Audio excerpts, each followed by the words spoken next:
Hey guys, Rob with Aquatic Aesthetics. I'm here checking on the fish today. It's Monday, and I figured I'd kind of highlight the shrimp tank here. These are all Neocaridina. They're all assorted. So yes, there can be possibility of hybrids. There most certainly will be a possibility of hybrids. But you ask most people who have these guys, that isn't a major concern unless they just want to hold a color true, because the hybrids can be just stunningly beautiful with their designs that they have. Yeah, they're kind of grayish in color, but boy, they are just stunning. So what I've got in here, and you can see a goldback yellow fire. There's Blue Dreams in here, Orange Sun Kiss, Cherry Reds, Black Cherries, Green Jades. In fact, Green Jade's so dark I can't tell the difference between a black and a green. So some of those are going to be black cherries, some of them will be greens, and some of them will be blues so dark that without a light you can't tell, or at least a backlight. So I've also got, as far as plants go, you can see just a mess of different plants in here. There's probably a speck or two of Java moss, if that. I think that's all gone by now.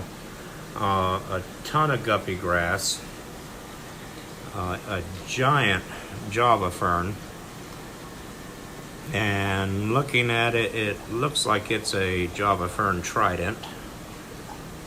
Yep, I'm seeing some split leaves there. We got some moss balls, and as far as woodwork, we've got some little piece of manzanita, and this piece of wood here, this is a grapevine that I got, surprisingly enough, about 25 years ago. I had to yank it out of the tree, cut the end of it, and you can still see the cut side where it was cut. But inside that little spiral was a Nerf football. So I spent the next hour with scissors and razor blade cutting out pieces of sponge foam to get this prized piece that I have used in just about every fish tank I've owned for the last 25 years. It's just a beautiful piece of wood, but nowadays if you pick it up, it's very, very flimsy. So I'm going to go over a few details on your Neos. So you have one term you'll hear that's going to be saddled. So let's see, here's a good one that I can show you with. The clears will be real easy. That white you see at the top, those are her eggs. She's ready for a male. So as soon as those eggs are fertilized, she's going to move them to her belly. And at that point, she'll no longer be saddled, she will now be buried. And here's a good one to show you that with. That one is buried. You can barely make out the definition of the eggs there, but it's a 28-day process to come from those to these little tiny shrimp you see. And while I'm going around, I'll see if I can't find one of the little tiniest of babies. Oh yeah, it's gonna be hard to find it on the camera now. Yep, I lost it. I'll find another one. Yeah, right there on where that red one is, that is a shrimp right there. Oh, it just swam off. That is a baby, probably about 3-4 days old. Yeah, there's another one swimming across center frame. Little tiny guys. They'll populate up pretty quick if you keep conditions right for them. You want to be real careful doing water changes. Shrimps that molt don't like the new water. They don't do very well with it.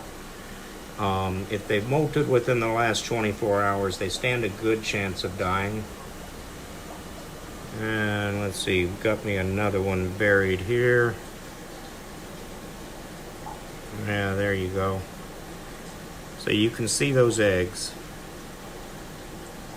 They stand out pretty well. Another female there. She doesn't look buried though. So on the water changes, the way I do it here, I take our beta system. I'll pull, which is probably one of the lowest nitrate loads of tanks we've got. I'll pull a few gallons from there and then water change with that water. And I've rarely had a problem. Another way to do it is pull out a gallon of water, set a gallon above, and just drip it in using an airline with a knot in it. Siphon it out of the container and straight into the tank, just probably about 3 drips a second. Drip, drip, drip, drip, drip, drip, just like that. And with that, they should do okay. So that is one way you can water change them. Let's see, I may have found a hybrid here. Yeah, there you go. You can start to see those designs coming in. And they'll get a little darker. So now, let's talk about sexing males and females. So the way I like to do it is give the analogy of a World War I fighter plane. So World War I fighter plane goes straight from the cockpit, tapers down to the tail. Just like that right there.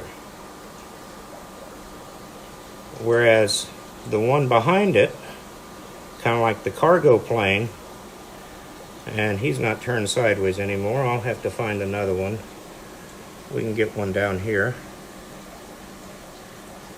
There we go. So it's going to be more like the cargo plane and have area for the eggs. That's going to be the most distinct difference between a male and a female. Not difficult to tell once they've aged just a little bit. You see them kind of fighting here because I used some stick food to get them all in one area. Although it certainly didn't get them all. They are everywhere in here.